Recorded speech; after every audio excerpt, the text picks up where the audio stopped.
आज आपण डिंकाचे लाडू करणार आहे. आपण मेथीचे डिंक मेथी लाडू.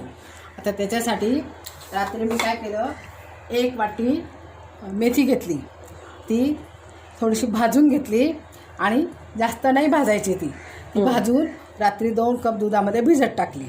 हे बघा आता अशी झाली. आता आपण मेथी वाव. आता हे आपण तुपामध्ये भाजून घेऊया. आणि आता हे बघ सगळं आता आपण काय काय घेतले बघ. तीळ घेतले 1 वाटी, बदाम अर्धी वाटी, काजू अर्धी वाटी, अक्रोड, पिस्ते आणि मनुके अर्धे हां. ती गोडंबी घेतली 50 ग्रॅम, 2 चमचे अलसी घेतली, ती चिकट असते म्हणून थोडीच घ्यायची. हे कलिंगडाच्या बिया आणि भोपळ्याच्या बिया घेतल्या. आता हे मखाणे पण घेतले, मखाणे.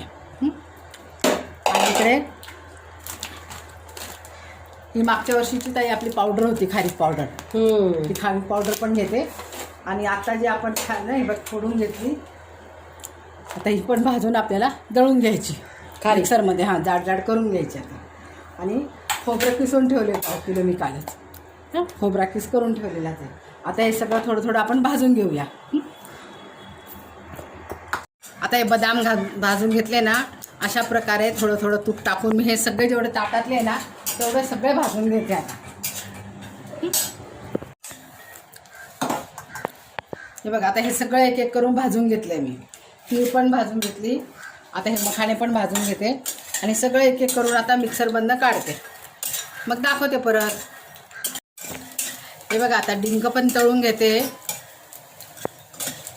एकीकडे बघा मेथी पूड पण झाली करून, आपल्या हारकेची पूड भाजून झाली आहे, थोडे ड्रायफ्रूट्स भाजून त्यांची पूड पण केली आहे. आता मेथी भाजून घ्यायची राहिली. आता हे बघा आपली मेथी पण छान भाजून झाली. आता 2-4 चमचे तूप टाकून आणि छान भाजून घ्यायची. खरपूस दुधाचं एक ओलसरपणा जायला पाहिजे. आता याच्यामध्येच आता आपण 3 वाटे मी गव्हाचं पीठ ते पण आता भाजून घेणार आहे तुपामध्ये. आता हा डिंक पण मी बारीक करून घेतला आहे. आता गव्हाचं पीठ 2 चमचे तूप टाकून भाजून घेते ते पण. बघा आता गव्हाचं पीठ पण झालं आपलं भाजून.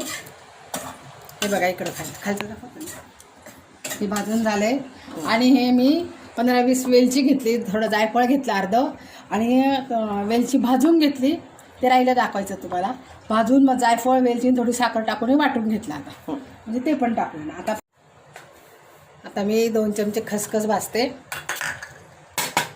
खसखस बरोबरच आता मी हे पण भाजून घेणार. खसखस पण लवकर होते ना.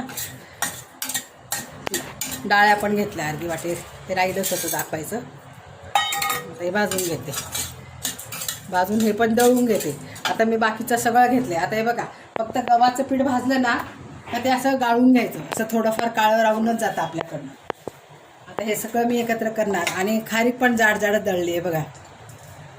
आता सगळे एकत्र करून घेते आणि मग गुळाचा पाक करून एकत्र करू. हे बघा आता सगळं झालं माझं भाजून, सगळ्यांची पूड करून झाली आहे. मला खोबरं वाटायचं नव्हतं म्हणून मी शेवटी भाजलं आता ते. हे बघा आता सगळं झालं माझं करून. आता हे खोबरं याच्यात टाकते आणि गुळाचा पाक करते. ते कढईमध्ये 2 चमचे तूप टाकलं आणि 3 वाटी गूळ टाकून घेतला. आता याचा आपण पाक करून घेऊ. आणि आता हे जे मिश्रण आहे ना, हे सगळं मी एकत्र करून घेते आणि याच्यावर टाकून घेऊन लाडू वळू. आता याच्यामध्ये मी थोडीशी सुंठ पावडर पण टाकून घेते. सुंठ पावडर राहिली ती दाखवायची. आणि हे जे आपण हे केले ना पिस्ताचे आणि वेलची पावडर, वेलची जायफळची पूड आहे. आता बस आता एकत्र करून लाडू वळू. पाक झाला का हे झाला, पाक झाला का टाकते मी. हे बघा आता गुळाचा पाक करून पण घेतला मी आणि टाकला याच्यात, ते दाखवायचंच राहिलं.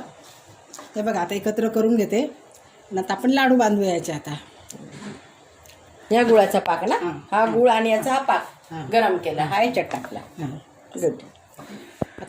हे बघा आता असे छान लाडू वळले जात आहेत आता आपले. आता मी लाडू वळून घेते. अशा प्रकारे आपले मेथी डिंकाचे लाडू हिवाळ्यातील तयार. पौष्टिक लाडू. हे बघा मी तोडून पण दाखवते तुम्हाला. किती छान झाले बघा आता. वाव, किती छान, अतिशय मऊसूत सुंदर आणि पौष्टिक आणि एकदम छान मऊसूत. बिलकुल कडू नाही.